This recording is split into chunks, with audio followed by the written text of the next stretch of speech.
নমস্কার বন্ধুরা, welcome to Shampa's kitchen. শম্পার রান্নাঘরে আপনাদের সকলকে স্বাগত জানাই।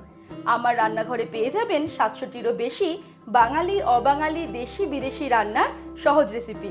শুধু ইউটিউবে গিয়ে সার্চ করুন শম্পাস কিচেন, আর অবশ্যই আমার চ্যানেলটিকে সাবস্ক্রাইব করে নিন, আর বেল নোটিফিকেশনটা ক্লিক করে অল অপশানটাকে সিলেক্ট করতে ভুলবেন না। তাহলেই আমার শেয়ার করা সমস্ত নতুন রেসিপির আপডেট সবার আগে আপনার মোবাইলে পৌঁছে যাবে। তাহলে চলুন দেখে নিই আজকে আপনাদের জন্য কী রেসিপি নিয়ে এসেছি আর সেটা কত সহজে তৈরি করছি।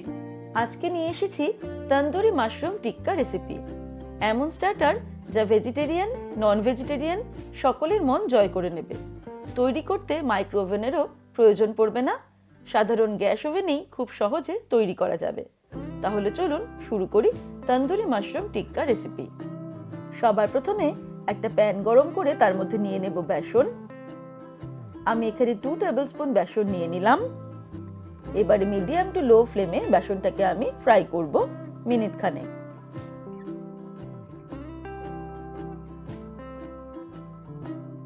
মিনিট খানেক মিডিয়াম টু লো ফ্লেমে আমি বেসনটাকে রোস্ট করে নিলাম। এবারে চলে যাব পরের স্টেপে। এবারে একটা বড় সাইজের বোল নিয়ে নিয়েছি। এই রোস্টেড বেসনটা এর মধ্যে নিয়ে নেব।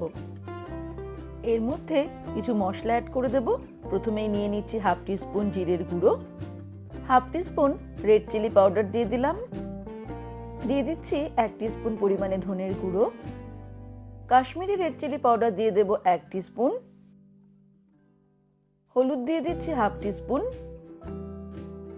হাফ টিস্পুন পরিমাণে বিট নুন বা ব্ল্যাক সল্ট দিয়ে দিলাম, গরম মশলার গুঁড়ো দিয়ে দেব হাফ টিস্পুন, হাফ টিস্পুন পরিমাণে নুন দিয়ে দিলাম, আপনারা স্বাদ অনুসারে দেবেন, 1 টিস্পুন রসুন বাটা দিয়ে দেব, আর আদা বাটাও দিয়ে দেব 1 টিস্পুন।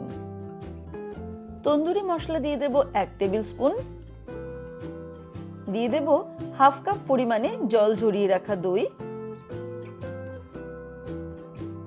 কাসুরি মেথি দিয়ে দিচ্ছি হাফ টেবিল স্পুন, আর ফাইনালি এর মধ্যে অ্যাড করে দেব 2 টেবিল স্পুন পরিমাণে সরষের তেল। এবারে একটা হুইস্কের সাহায্যে সবকিছুকে ভালো করে মিক্স করে নেব। খেয়াল রাখতে হবে নুন আর ঝালটা কিন্তু আপনারা নিজেদের স্বাদ অনুসারে অ্যাড করবেন।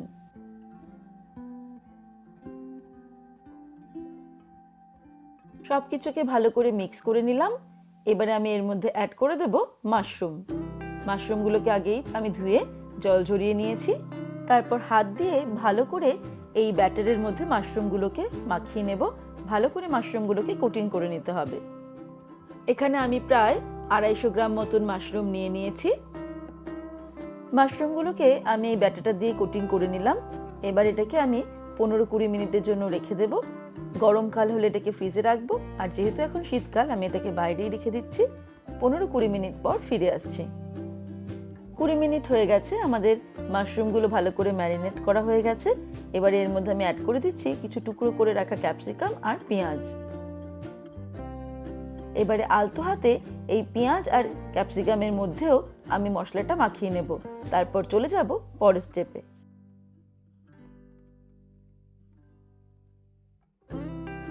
এবারে আমি নিয়ে নিয়েছি কাবাব কাঠি। এই কাবাব কাঠিগুলোকে আমি আধ ঘন্টা আগেই জলে ভিজিয়ে রেখেছিলাম। এর মধ্যে আমি এইভাবে মাশরুমগুলোকে গেঁথে নেব। প্রথমে একটা মাশরুম গাঁথলাম, তারপরে নিয়ে নেব 1 টুকরো পেঁয়াজ, তারপরে দিয়ে দেব 1 টুকরো ক্যাপসিকাম। এইভাবে আরো একটা মাশরুম নেব, একই রকম ভাবে পেঁয়াজ আর ক্যাপসিকামটা এর মধ্যে গেঁথে দেব।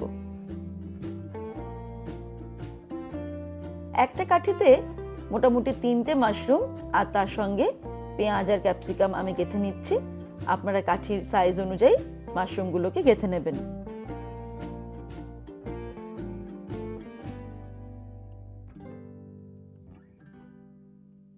এইভাবে সবকটা মাশরুম আমি কাবাব কাঠিতে গেঁথে নিয়ে রেডি করে নেব।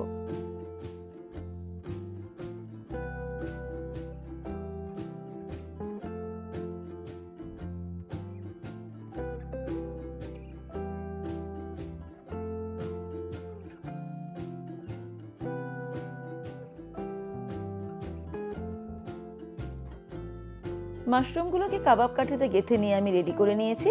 এবার চলে যাব ফাইনাল স্টেপে। এবার একটা প্যান গরম করে তার মধ্যে নিয়ে নিয়েছি 2 টেবিলস্পুন পরিমাণে রিফাইন্ড অয়েল। একটা ব্রাশের সাহায্যে ভালো করে এটাকে স্প্রেড করে দেব।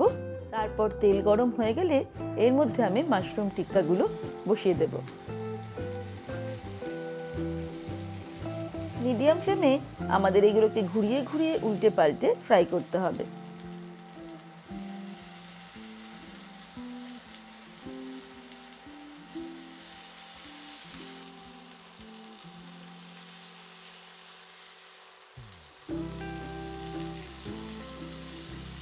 মাশরুম টিক্কাগুলো ফ্রাই করার সময় আমি কিছুটা পরিমাণে বাটার ব্রাশ করে দেব এর ওপর দিয়ে। আর আপনারা চাইলে রিফাইন্ড অয়েলের পরিবর্তে প্যানে বাটারও ইউজ করতে পারেন মেল্ট করে। একবারে এই মাশরুম টিক্কাগুলো তৈরি করতে আমাদের 5 থেকে 7 মিনিট করে সময় লাগবে। মাশরুম টিক্কা আমাদের রেডি হয়ে গেল। এবারে এই গরম গরম মাশরুম টিক্কা আমি গ্রিন চাটনির সঙ্গে সার্ভ করে দেবো। তাহলে দর্শক বন্ধুরা, আজকের এই রেসিপি আপনাদের কেমন লাগলো আমাকে ভিডিওর নিচে কমেন্ট সেকশনে কমেন্ট করে জানাবেন। ভালো লাগলে লাইক করার অনুরোধ রইল, আর বন্ধুদের সঙ্গে কিন্তু অবশ্যই শেয়ার করুন। ভালো থাকবেন, সুস্থ থাকবেন। আমি আবার হাজির হব নতুন নতুন রেসিপির সঙ্গে। নমস্কার।